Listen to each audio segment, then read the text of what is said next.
在中醫臨床經典《傷寒論》裡，項降是一個非常重要的症狀。《傷寒論》第一句就是太陽之為病，脈浮頭項降動而惡寒。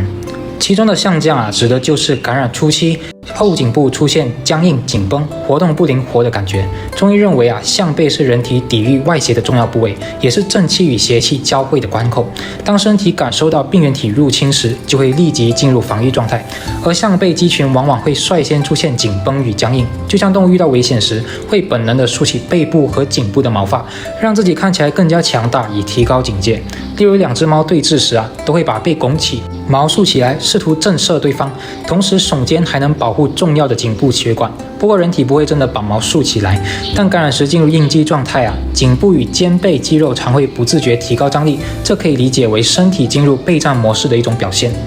因此很多人在感染初期會感覺後頸緊緊的，肩膀痠硬，並且轉頭就會不舒服。如果用現代醫學來理解《傷寒論》的描述其實非常值得玩味。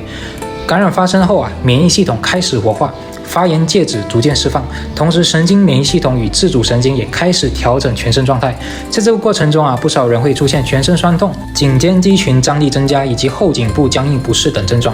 另外，頸部肌肉與枕部肌群彼此相連，當後頸肌肉持續緊繃時也可能牽扯到後腦勺、枕部甚至整個頭部，形成頭痛或頭部緊繃感。這也是為什麼《傷寒論》把頭痛和項降放在一起說。短短4個字頭項降痛，不僅描述了症狀的位置，更反映出感染初期人體從局部到全身防禦啟動的過程。2000年前張仲景沒有顯微鏡，也沒有免疫學，卻能透過大量臨床觀察，把感染初期最具代表性的症狀濃縮成一句話，至今讀來仍然令人驚嘆。最後提醒大家，後頸僵硬並不一定代表感染，也可能是姿勢不良、肌肉拉傷有關。但是如果你突然出現頭痛、後頸僵硬，同時伴隨疲倦、沒精神，甚至開始怕冷，就要提高警覺，這可能代表身體正在啟動免疫反應。這時候最重要的不是硬撐，而是盡快休息，補充水分，減少身體負擔，讓免疫系統有機會把感染控制在局部，降低進一步發展成全身性發熱的機會。如果這次視頻對你有幫助也把它分享給你家中長輩、親朋好友。想了解更多中醫與現代醫學的臨床真相，那麼記得訂閱頻道，我們下次再見。